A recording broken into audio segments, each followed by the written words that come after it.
Hello everybody, welcome back to my YouTube channel.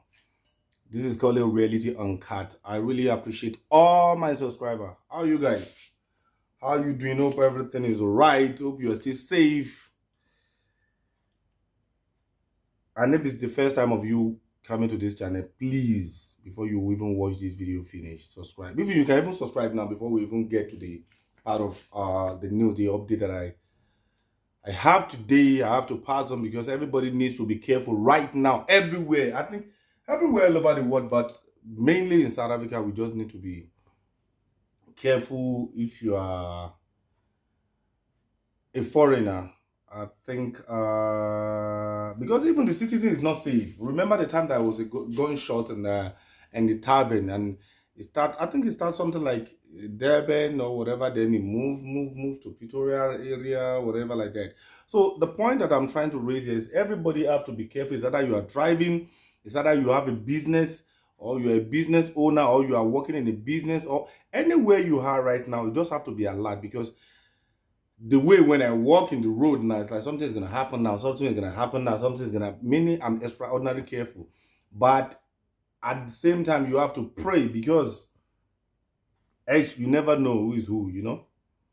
You never know who is who. People dying, people shooting each other, and kidnapping up and down, and police getting arrested, and people are busy making a lot of rubbish in the street because at the end of the day, you might not even know anything, and you just be the victim of uh, you just be the victim. It's just a bad day, a bad day, and you don't even know anything. You just walk out in your house in the morning, then the stray bullet just gun you down. What are you gonna do? Bye bye.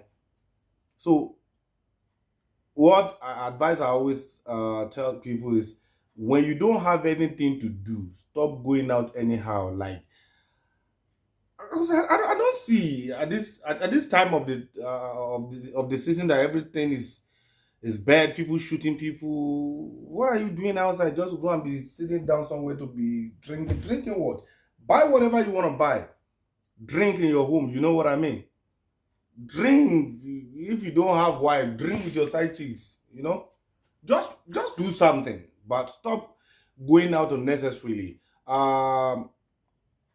Let me before I go to the main news of today. There was a Nigerian guy that got caught. I just want to pass this out as a knowledge that people to understand exactly what it is. There are some certain law that if you break it in South Africa, I don't know how you're gonna get out of it because that is one of the most underrated but very, very, very sensitive law. Like a Nigerian guy, 34 years, was found in the possession of drug in Johannesburg, and the metro officer, catch him. The suspect allegedly assault one officer and tried to run with feet. They caught you with drug, then you wanna run with feet after you've already insult the police officer, but they catch him. Now, another mistake that he did again, because you've already insulted the police officer, that's number one. After that, you wanted to, pick a race, you running, they caught you, that's number two. Then later now, he's now trying to bribe a police officer with 430 rand, not even 4,000, 430 rand for his release, just to free him. After you've already disrespect them, you try to run, then later now they even catch you, you still want to bribe them. Listen, guys, I don't want to see bribery. Generally is not nice. Bribery, don't even go there. It's not nice. It's not a nice thing. But in case, if you want to do it like a black tax, there's a way to do it. You don't just go and insult them first or whatever like that. When they see you, you have to talk like a reasonable person, but not in the possession of drug. Drug is another thing entirely, guys. I'm not in support of drug. I don't know what is drug or whatever like that. I only saw it in Nigerian movie up till now. And when people listen that you're a Nigerian, all Nigerians are selling drugs. But let me tell you this. Some of us never even saw. The only place that I can recognize drug, not physical, inside movie. When I saw inside movie, yes, I can say this is the thing. But real life, I never saw it. I don't know the difference between, because all these things, they are white is this substances, or what do they call them? So number one, you saw them, you insult them. Second one, you want to try to run. Then later, now after they even caught you, then you still want to bribe them. Let me tell you this, ne? Let me tell you this clearly. In South Africa law, bribery is one of the most case you never get away with. If murder is even better than try to bribe men in uniform in South Africa. So it's not something like they arrest you, or after you messed up with them, then you want to bribe them. If they open the case of possession of drugs, then they open the that's when you are trying to run, that's the refusal of arrest. You refuse to be, yeah. Then the third one, bribery. By the time you are going to finish the case for drug, the case for trying to run, you see that case for bribery, I don't know how you want to do it seriously, because it's going to be difficult. But anyway, that's not where we're going today. Everybody just have to be careful. That's what I'm trying to say in that part. And avoid bribing a police officer. Avoid even committing crime or selling drugs, or less of even harassing you, because when you're a foreigner, it's another thing in South Africa. The main one that I'm going today is, this is the fourth businessman that got kidnapped in Cape Town. And the nation of the person that got kidnapped is Bangladesh. And you know, these people, Bangladesh, they are very, Bangladesh and Pakistan's, you know, these people are very business oriented, like they are very wide when it comes to business. And the guy that was kidnapped, which is 37 years old, is the owner of, you know, is the owner of Beach Cash and Carry. So by the time the guy closed from work, I'm gonna put the news beside it so you can read it. I'm just narrating the story for you the way it's all up. And the guy closed from work, then driving home, then they park him beside the road, then force him to their own car, then leave his own car there, then they kidnap him. This is gonna be the fourth Bangladesh within a month, within a circle of a month. So it still goes to be careful. Whatever you want to do, you have to be extremely careful who do you roll with, because at the end of the day, like I always say, if there's no seller, there can't be buyer.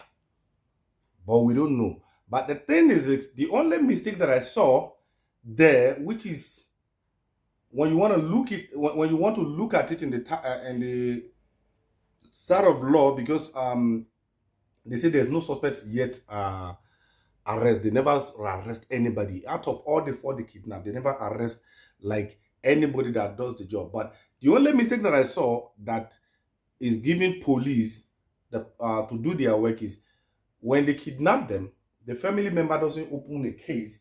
They call them for settlement. Like, you know, all those things they are doing in Nigeria, that they kidnap someone, then the kidnapper say, I want 10 million naira, whatever, they find it out. The same thing is like they are billing them the money that, no, if you want to see your people, this is the money you have to pay. And they pay.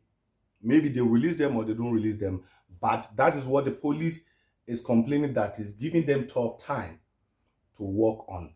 Why am I saying this is, you know, in South Africa, when something happened in one side and it's not being controlled, it like, then it starts migrating or moving to another province. Before you know what is going on, it's gonna come to get. No, they are doing it in. I think this kidnapping things also a little bit rampant sometimes ago in Pretoria also. Kidnap, whatever like that, and before you know what is going on, they don't find them. So that is so let me just read a little bit for you. It's alleged that 37 years old was driving on Westport Road in Mitchell Plain on Friday when three armed stopped the vehicle and forced him, you know, into their own vehicle before they move from the scene. And they say in the last 30 days, this is the fourth one they kidnap. Meaning any Bangladesh, not even the matter of Bangladesh, you know, foreigner, just be careful.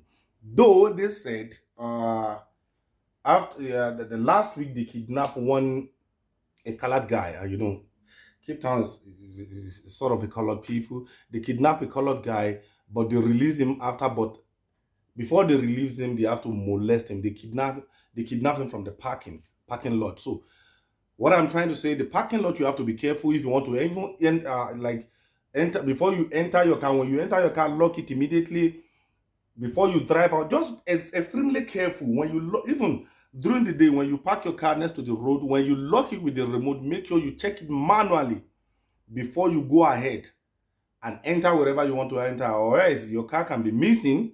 Because mind you, this South Africa, the people stealing cars, they know their job properly.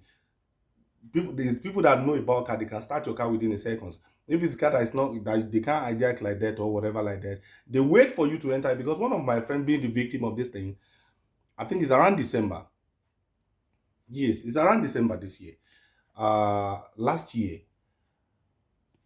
was the guy was driving Benz ML. So automatically ML is not something like just duplicate the key.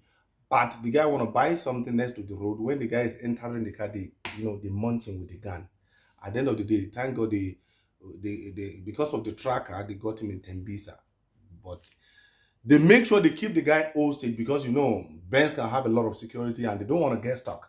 They make sure they keep the guy there in case if anything happens. They asking the guy, is there any tracker there? There's no tracker, whatever like that. Until the tracker now came, but it doesn't converse that there's a tracker there. That's only thing that saved him, because they want to take the car to Durban. But when they are still preparing about it, the tracker came and they saved the guy.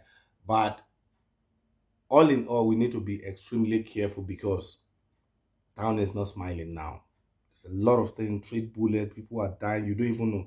A lot of people you don't even see for like 30 days. You don't know they've passed away already. When you're a business owner, make sure you look around before you do anything. This is from me to you, Samuel. KOLE'S Reality. Uncut. Sign out.